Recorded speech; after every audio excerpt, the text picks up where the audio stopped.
This must be the Sydney Opera House. Probably the last tour I did was it 1986? This was taken in New Zealand for one of the newspapers in the South Island. I did a concert tour of New Zealand in 1959 when I was invited over to do 6 weeks concert tour in Australia. And they were so happy with the way things went, said, please do one tour for New Zealand as well, which I did. I'm very happy with that too. This is Porrick, my husband, and myself, very early on. This is in our garden in Berkshire, where our house was. And it's obviously a warm, hot, sunny day, and he's a little devil. And and you can see I'm trying to prevent him from tickling me.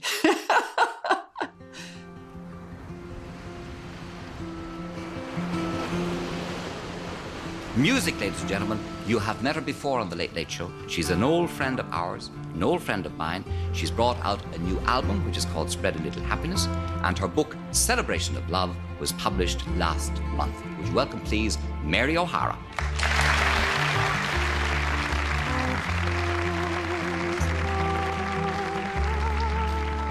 First of all, will you please now welcome from Ireland, Miss Mary O'Hara. Thank you very much.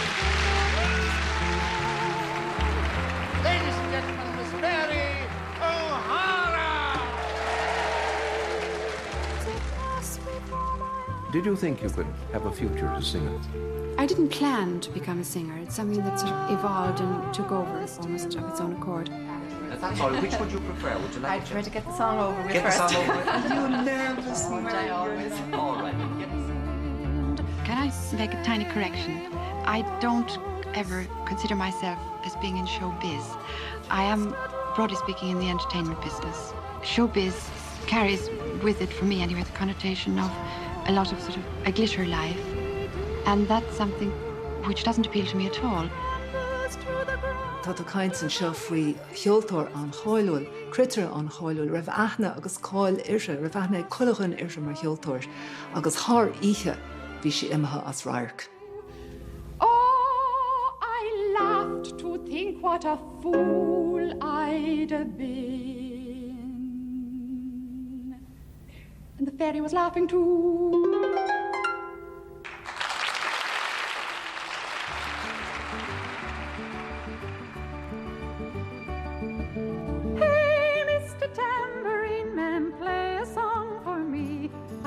Sleepy and there is no place I'm going to.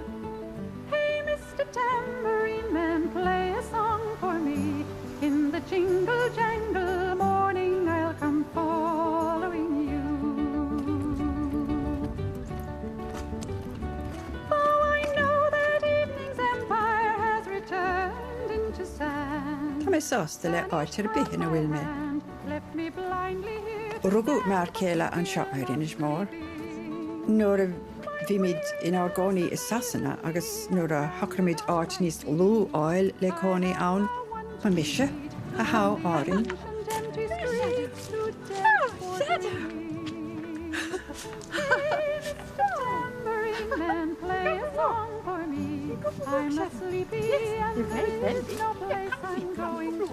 Yes, I had such an itinerant life, really. Always being away, either on tour or one-off engagements or on holidays abroad. So it would be very unsatisfactory. One grows very fond of animals, whether cats or dogs, and I think they would probably rule me. My husband Pat is the same.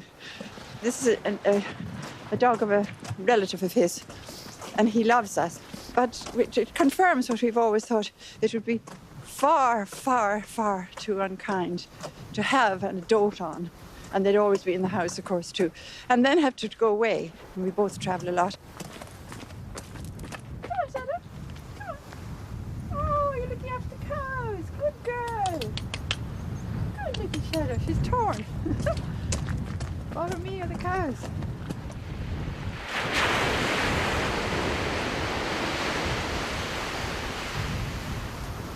Is dócha ar bhealach nach bhfuil préomhacha curtha síos agam in éonáid. I don't need roots. I'm content wherever I am. I make do happily.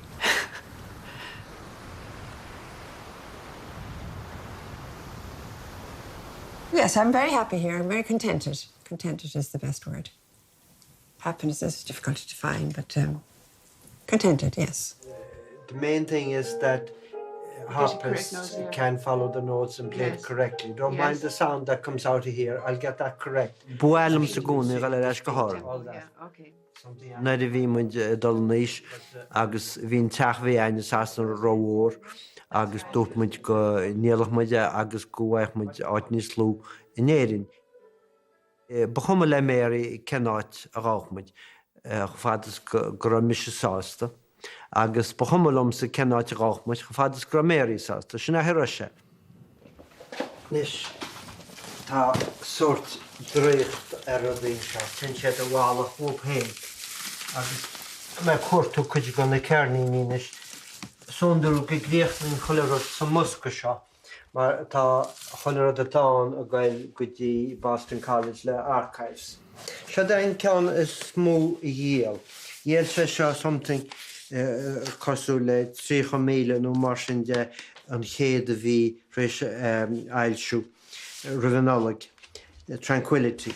Agus seo beidir dára ceann is mó Royal Festival Hall rial se seo tá platinum na míl sam céfed míle dhéalann se ar tú platinum agus dhéal se sin go leor sin seo an ceann is scríb sí rééistithe nóair dail sí tréisteocht amach as Stanbrook agus seo an ceann thosa yn ceoltóireacht a dar a chuair ag Mary O'Hara at the Royal Festival Hall.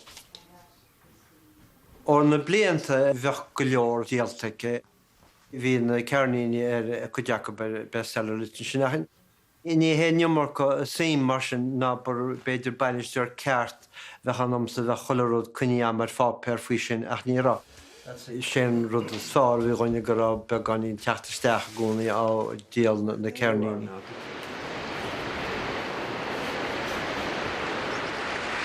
Well, Mary O'Hara, this is your life, and your early childhood was spent in Sligo, where you were born on May 12th, 1935. And one day, when you're just 8 years old, your late mother takes you to Sligo Music Festival, where you make your stage debut and win first prize. And the song she sang was Up and Down, which turned out to be very appropriate. Recalling that day 35 years ago, your father, John O'Hara.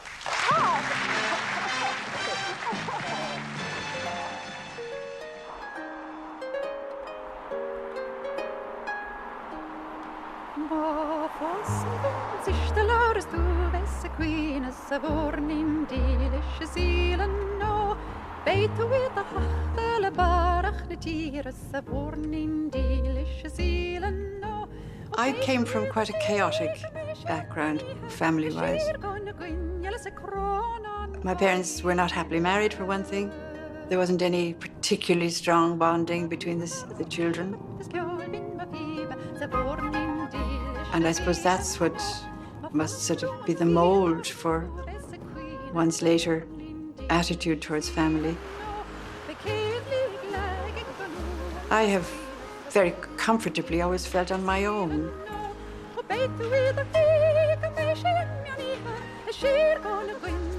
Fascinating. Still there. How interesting, it's still there. Arbor House.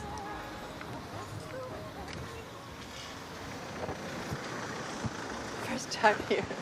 First time since I was 13. When I went to boarding school in Dublin. Shortly after that, the family uprooted itself and came to Dublin because my brother was at Blackrock College before me, and my sister Joan was at the Abbey School of Acting. So there was no point in my parents hanging about in Sligo anymore, so they upped and came to Dublin, and that was the end of Harbour House. Chas mahar agus ma wahir ar a chéile ag an nolscoil in Gaillimh, good old Galway. And then during the war, he signed up with the British Army. He was stationed in the Northwest Frontier. He was away for 5 years. I always loved Daddy. I idolized him when I was a little girl. He had his flaws, but then we all have flaws, don't we? We're getting very personal here, but I didn't think my mother loved him enough. So if they were taking sides, I would take sides with Daddy. I was very, very fond of him. I'm sure I would meet with sympathy from my mother, too. Depends on what... Yeah, no, she was very loving to me in her own way. But she was a very troubled woman. She was, in the end, became an alcoholic. I heard my sister say once that she was a manic depressive, which must be an awful condition to live with. I mean, for the person themselves, let alone the people around them. So she had her troubles.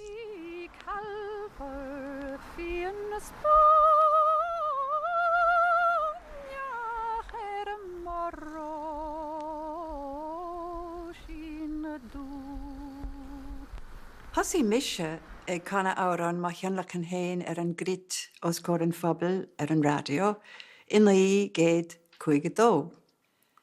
Our teacher, Martini Hay, she arranged that the three of us, it was myself, Deirdre Flynn, who became Deirdre Kelleher, and Kathleen Watkins, she got us each our own turn on Children at the Mic on Radio Éireann, and that was the start of the whole career. When we finished school a few months later, I started getting requests for my own 15 minutes programmes with Radio Éireann. So it just grew from there.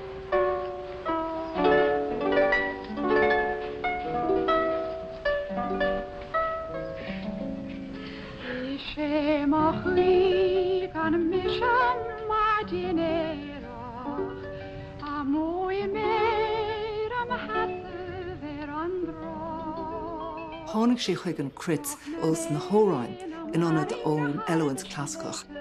Agus bhí an blas dúchasach sin a chuidóin agus a chuid ceol. A bhí defriúil, a bhí éagsúil ag an am sin I gcompráid le daoine cosúla lena cólácathe ag an am ag cnach sían, Kathleen Watkins, Deirdre O'Callaghan, Deirdre Ní Line. Agus chomar sin bhí an cumas crite inte nach raibh na rire ach ab siúd. In the autumn of 1955, I was contacted by the Decca Record Company, who flew me over to London to do a test recording. They were very happy and I signed a contract there and then, but they kept dragging their feet about releasing this. And they kept gently plying me with other stuff. I just quietly said no. Maybe a month or two later, I was invited over to Holland to a television programme. Decca had at the ready these 4 songs, then an EP. After the programme, the whole lot were sold. And then they came to me and said, now we'd like you to make a long-playing album with songs of all your own choosing. So no trouble from then on. An sin imna de chuige sé thug BBC TV cuireadh dom dul go London le dollar chlár. It was a variety show, more contrary. Tar éis sin, BBC gave me my own primetime Saturday night series.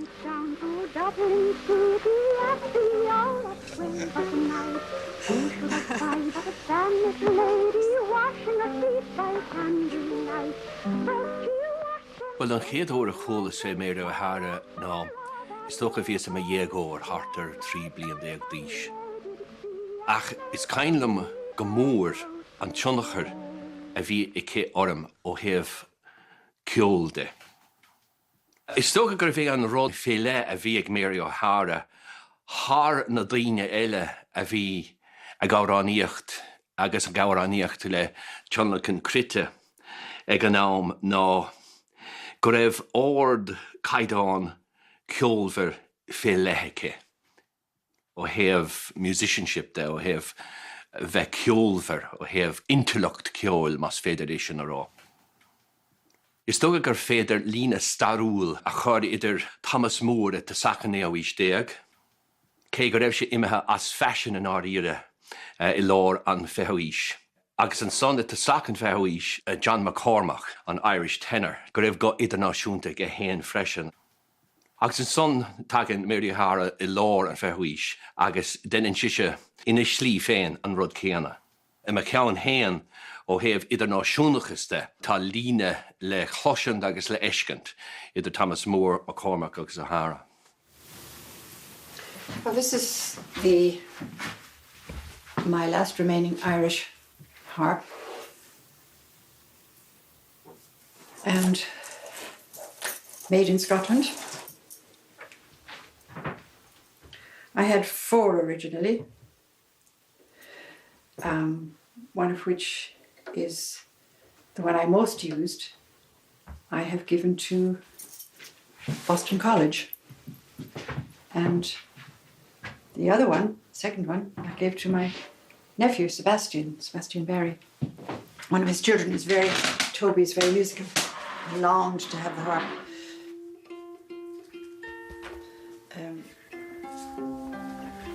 Let's see.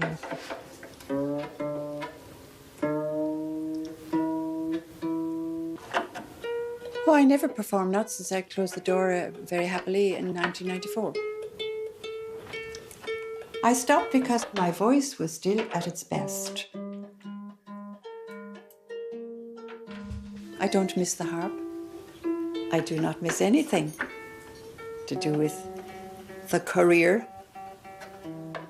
It's not as though I had said, oh, I have this great talent. I didn't think I had. I have this great voice. I didn't think I had. So it's like everybody else's. So I lived in a state of permanent surprise all my professional life. Now that's going to be, what I'm going to do now is quite unorthodox. It is, no, a correction. It is orthodox because a professional told me, if this is happening, you take the key out, it's gone down again. You give that a bang. Should do it. A harp maker told me that. Any dealings I have with the harp, it's just, that is the sum total. It's good to keep it in tune, but not for performing purposes. The thing is, whether you're performing or you're in either a television studio or a radio studio and you're waiting for the green light, you know you're about to go onto a tightrope. In the early days of Radio Éireann, you got a little contract through your letterbox saying you're going to have a programme on whatever the date would be. It may seem very odd nowadays, no consultation. So the heart would sink, but then I knew it, I had to do it, and I would do it. And that's part of the gift. Nothing ever came easy in a sense, but then people say, oh, you love being on the stage. It's so easy, you absolutely love it. They don't know about the tightrope.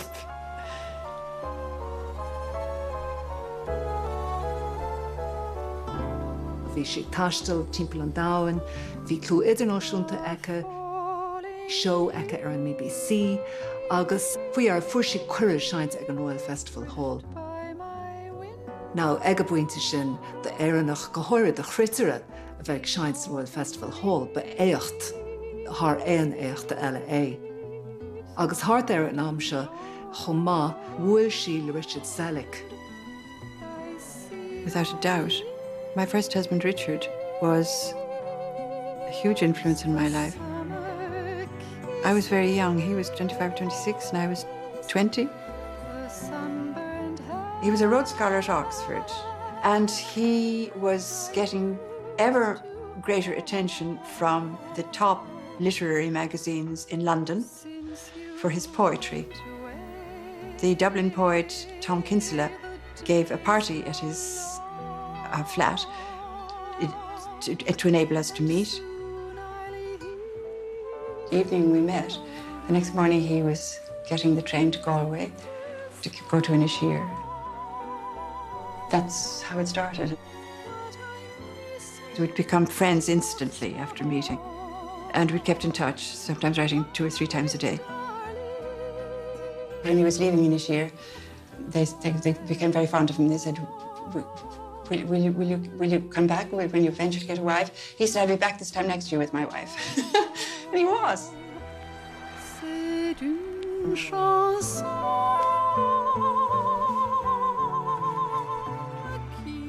One of the things he said to me once was, one of the things I will enjoy doing is watching you grow spiritually, artistically.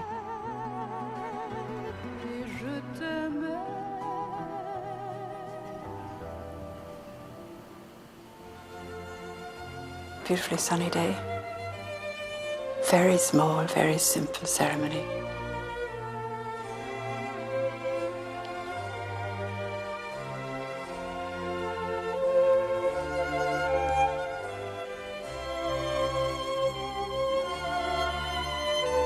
I wanted to avoid all publicity.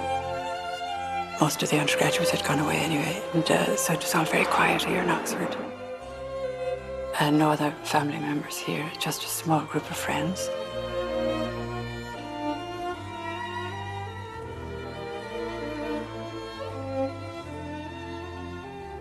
But unfortunately, somebody at the last minute leaked the fact that there was going to be the wedding here. And at the last minute, a photographer came from the local paper. But that's the only evidence we have that the wedding took place here. And I love you so. The people ask me how. Oh, I felt very happy. We all went off and had lunch in Ponce on the Isis. It's quite idyllic. I guess they understand. So very happy memories.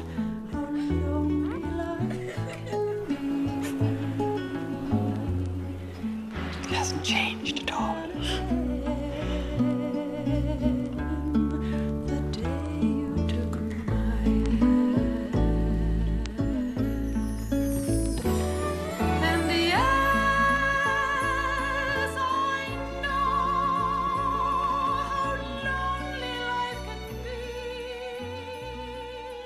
Richard was very much more informed about the history and the teaching of the Catholic Church than I was. Through him, I became a better practicing and a thinking Catholic for the first time. Deeply, that element in him certainly shaped me. When the term was finished, I was invited to the Edinburgh International Festival, and I recorded my first long-playing album for Decca Record Company. Then a few days later we set sail, harp in each hand, up the gangway of the Queen Elizabeth. I am lying and kneel and say Ave there for me, and I shall hear must you tread above me.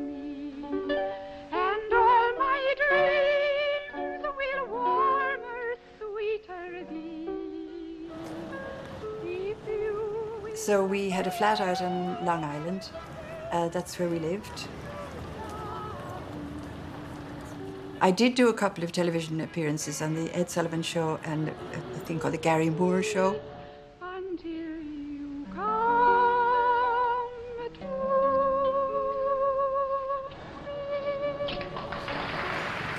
Richard was living in his usual Top Gear lifestyle. This was about a month before Christmas, and he said he had to go in for a biopsy.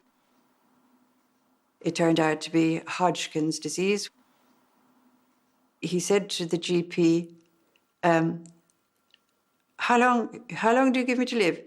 Well, he said, you'll be doing all right if you reach my age. And so Richard went off promptly to ask of somebody who would know, what's the age of the GP? And he said, oh, about 45. I mean, Richard was, what, 26? We both thought, they'll find a cure by then. But it galloped through him. Accumulated and accelerated towards the end, that last summer.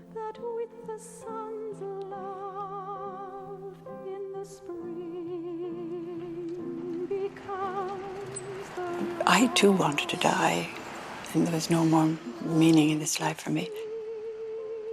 But you can't do that. You can't, commit suicide. So the next best thing was going to a monastery, and which is what I did, intending to be there for the rest of my life.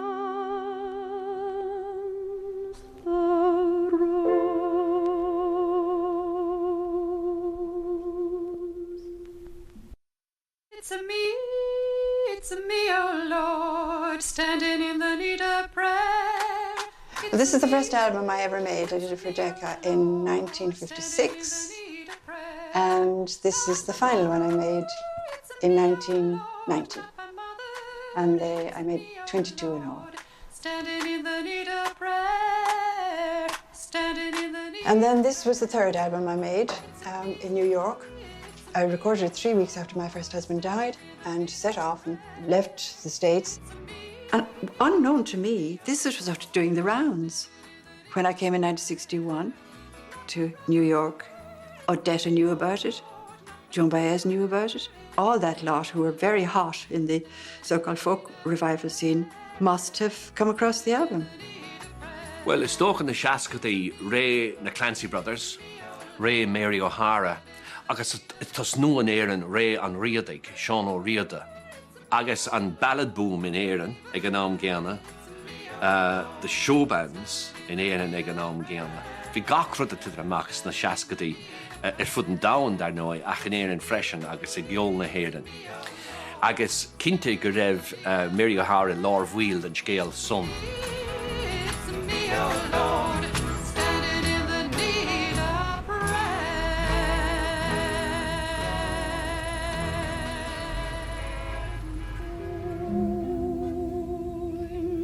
Where the mountain stands away,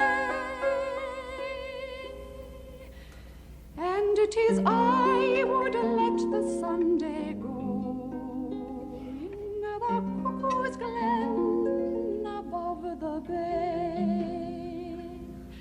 There's a kind of big innocence about what I was doing because I was in no way conscious of that I was doing anything that was different from the ordinary run-of-the-mill 10th rate presentation of Ireland abroad. I abhorred it, but I didn't feel I was part of a campaign. And I could only express myself in a way that I did, which happened to be in accordance with what was positive and what was beautiful in things Irish. But it wasn't a planned thing. My heart is weary all alone,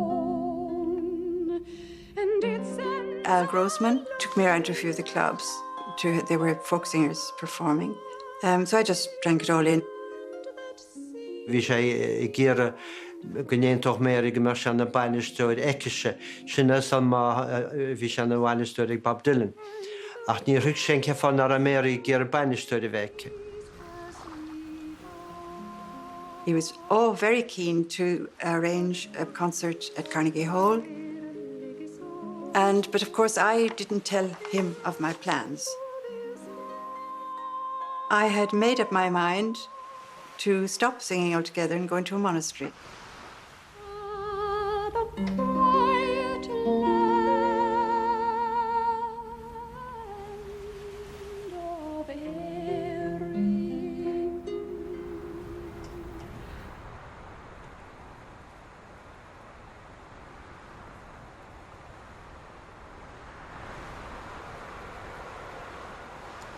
My journey along the road to Santiago seemed to have ended even before it had begun. Suddenly, the gate opened, and a child jumped through it. I was startled, and in halting French, I asked for Mademoiselle Lourdes. The child smiled at me and pointed toward the house. It was Lá only then náireann, that I saw my mistake. Éireann muidir maidin timpeall le 8 nó 9 bhíon bricfasta an sin siúlimse. I ran across the courtyard and up to the house as the child had indicated. Inside, an elderly obese woman, yelled something in Basque at a small boy with sad brown eyes. I waited for a moment for the argument to end. I opened my eyes, and Petrus was there in front of me. Léim Mary, Cabbaide Luán, Chuile lá Gomsa. But I was surprised to see that the sun... Tá mé héanaan an léamh, níl tá a busléide róghonna le mo thuúla fós, ach smá le méirí bheith léamh, taín le bheith léamh, taín le bheith léamh os ard, agus léon sé an bha. Ach dearm le ná dína airis ar na canúintí, má dína chun sé sin bananas me. You go ahead. Faster, I think. Pósa méirín rud is fár rin maríab. Grá máil tuiscinach. Freisin tá go leor rudaí practicúil a baint leis an ngrá. Mar tá sé anna éasca rá díana an grá leis ar chola rud ach a catú bheith practicúil freisin. Ní múidir néontóch méir leis seo leog, ach déire me réachama é. Ceangan rud is táchtaí hála go bhéiríí nar fós sí Richard Saley. Bhí Richard uhaasach maide. Nar fu Richard Boss gaid ní pósgób, ní rá méirí I ggéire maireachtáil na dhéisin. Agus ní múidir néontóch méirí leis sin ach sin an fá neacha sí isteach Stanbrook tá mé héna ceappa. Ní ra sé ggéire maireachtáil, bhí sé ggéire básáil.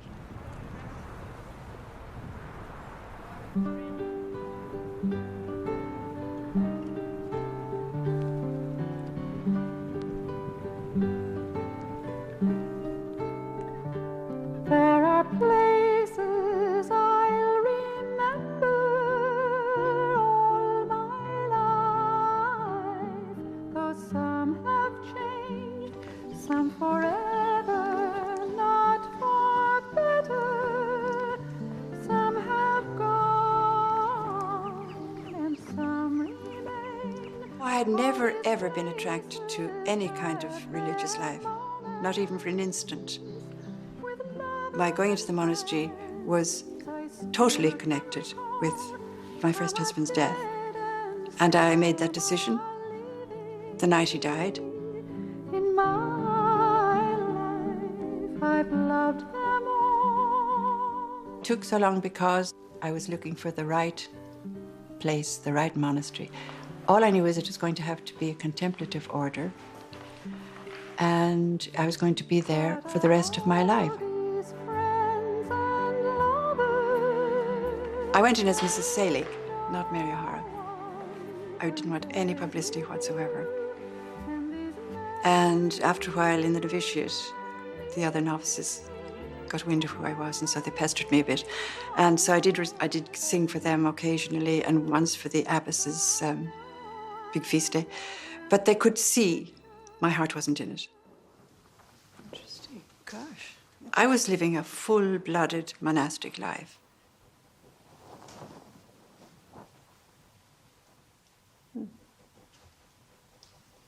This is the refectory.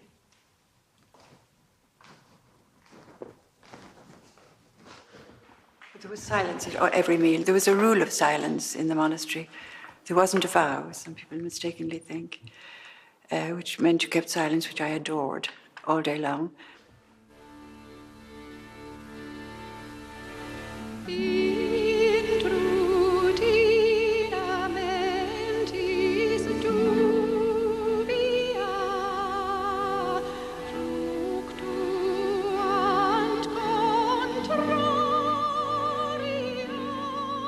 I've always loved silence. I think silence can be much more eloquent than sound.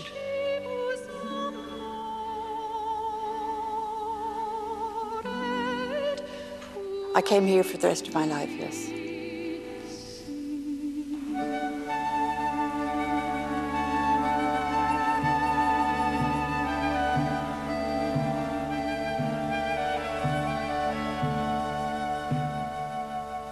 This is wonderful, a wonderful change.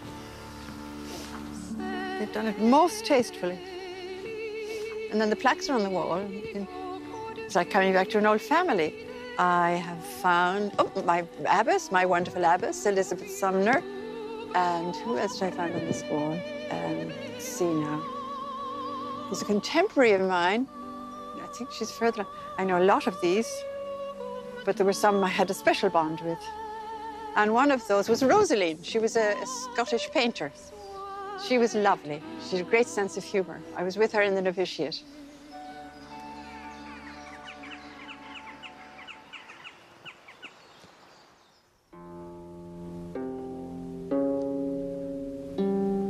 The only people who knew I was going was my father, the only one member of the family, and very, very few other people knew, family-wise. There wasn't any particularly strong bonding between the children. I don't even know whether my brother's alive or dead, for instance. He doesn't have any contact with me. Tadpole's Jack. What a slope on the water, a slowly skirting flows, a seeming still. Bhí sé aisteach go leor, mar stocha gur air sin níos cáilúla, mar bhí an scéal aisringach seo maiall ar an bhean a d'fhear as an cuid tuis gúir fear chéile bás ag ís an óg agus gur óg sin sinné agus gur shréig sé seach sa chlochar. The monastic day was divided into 3 parts: prayer, manual labor, and study. The manual labor was interpreted in a very wide sense. We had our own produce, all our own fruit, all our own vegetables, our own hens. It also included working in the scriptorium, calligraphers. There were painters, well-known painters in the community, and writers, published writers. Well, she told us, and she was so open. I knew that it was her way of being close to Richard, was to be close to heaven, because she knew Richard was in heaven. And her way of being close to him was to be a nun and be close to God, which was being also close to Richard. And that made absolute sense. But I didn't know Mary as an artist. There was an occasion when she sang, and I had never heard a pianissimo so beautiful. Her control was beautiful.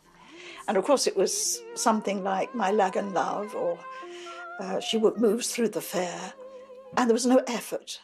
And I was just staggered, because I sing a bit myself.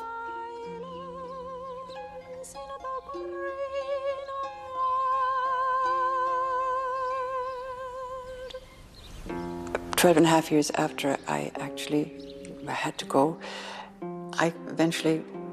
things became so bad that I had to leave choir one evening and vomited my insides out. It was the migraine. And I never said anything to anybody. But this is all very detailed and very intimate in a way. My physical health broke down. It was probably brought on by strain. It was the second time it had happened, and when it happened the second time, the doctor advised me to leave, and that's what it was quite a shock to hear that being suggested. It's the last thing on my mind. There was a lot of turmoil, but they all realized it was God's will for me. I ended up with a decision that left me in a fantastic sense of peace, and above all, gratitude. And a moderate nature rests in ponds. Those were very, very treasured memories. I wept buckets when she told me she was leaving, but I knew it was the right thing, and she'd done it the right way. She found she could live without Richard.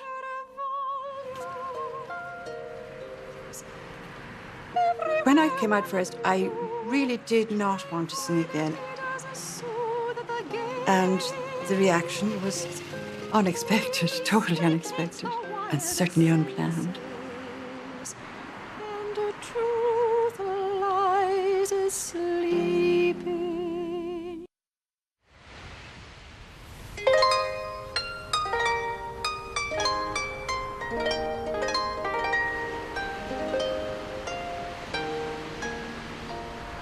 Graham is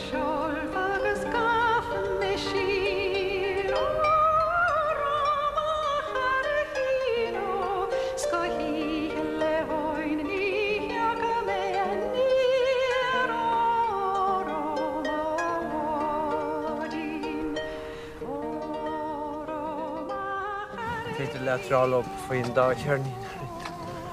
Agus dú me le seisin faoi léamh an leabhar. Tá ná leis an rá go bhfuil deacr. Dágamen sagador timppel Jim bliana som má fós me Mary. Agus cuinim go raibh sé an deachar a bhfuil ar éis go háireann fréiste me sagadúir dágan. Cé go rúirt me le mháthir agus tíine mar sin go raibh me fágáil.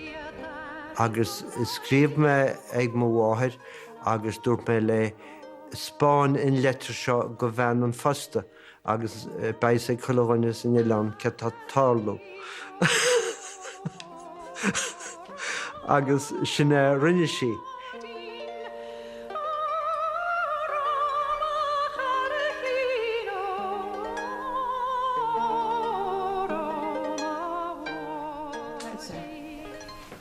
I don't think we need much off today. No. I think it's probably just a tidy up.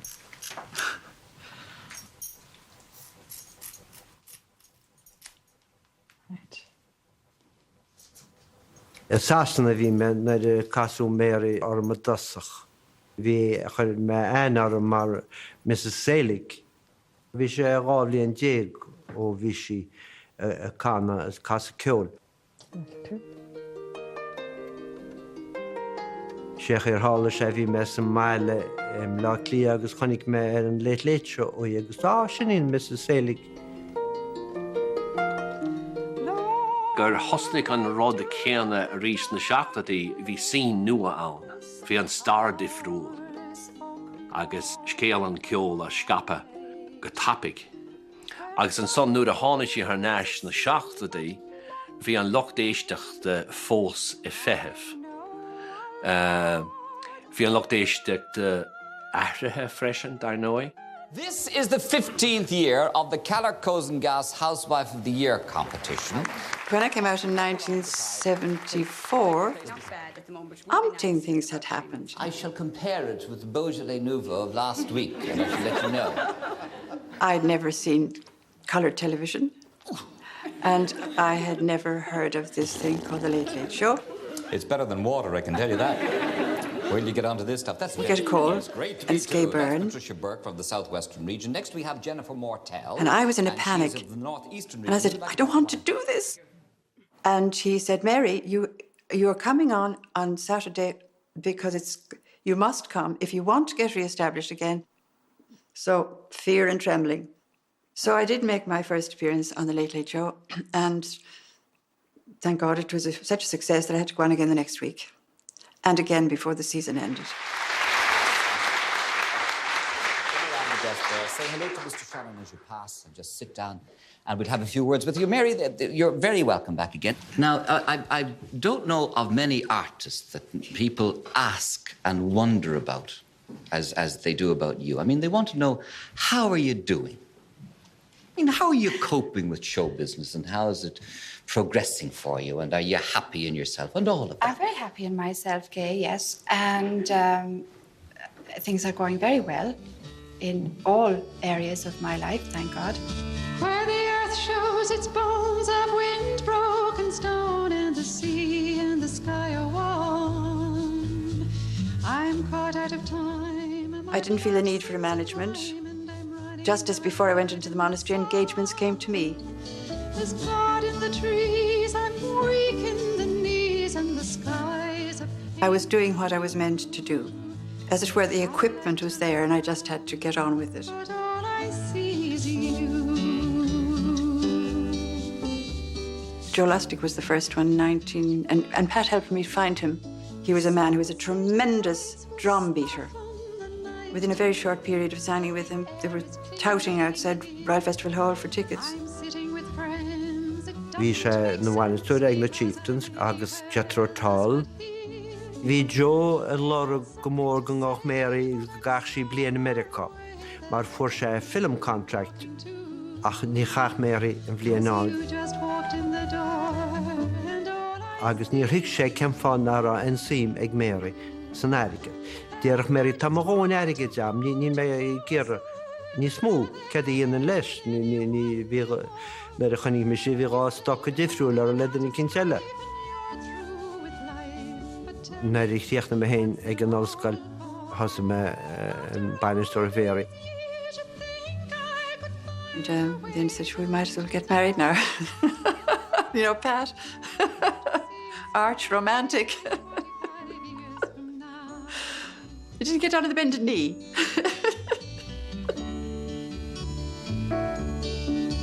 So alone in the lights on stage every night, I've been reaching out to find a friend who knows all the words, sings the song he's heard, and knows how all the stories end.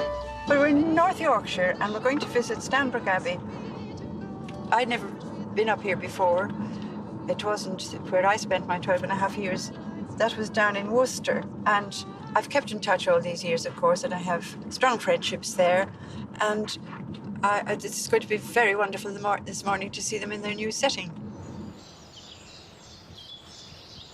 This is with a little sign there, says Creef Farm. And it's on Creef Farm ground that they have built their new monastery.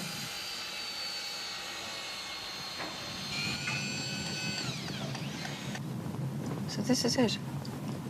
Is it?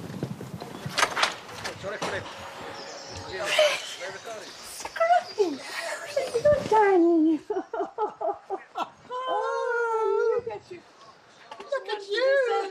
She's gorgeous. Pat was all for telling me he was 79 too. I said, not. no, Pat, She's you're only not. 76. Well, he thought he was 67 in the end. 66, Anyway, I said, you're not. Pat. No, It's he's Mary not. and He's I were the 76. same age. 76. He's 76. It's wonderful that he's so detached from age. Oh, yes, he couldn't care less. And there's a very well actress. She's not a number one actress star, but she's always in the news. Her name is Joan Collins. And she has sometimes very wise things to say. And she says, she's about 82 now. She said, don't think age. Don't talk age. And that's a very, very sound, wise thing to do. Indeed. You are what you're inside anyway. Exactly. You're all about 25. Oh, Mary, I can still see you singing the Benedictus in the morning. You're opposite me. Yeah. You loved the Benedictus. I can still see you with eyes shut. Lovely.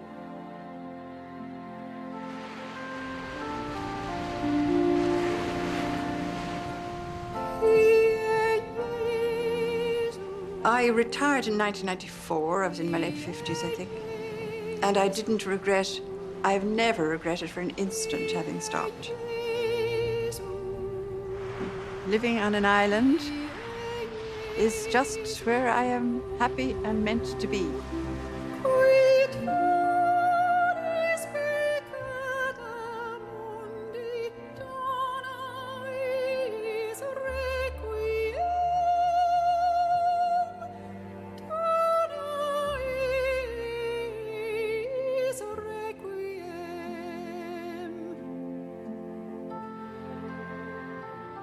Fábliana chun muidisteach a siúpa tíh hir go sligach agus dúirt an bhean a bhí ag a counter dúirt si You are Mary O'Hara agus dúirt si Yes, I am. Agus dúirt an bhean seo I want to thank you. You never let us down.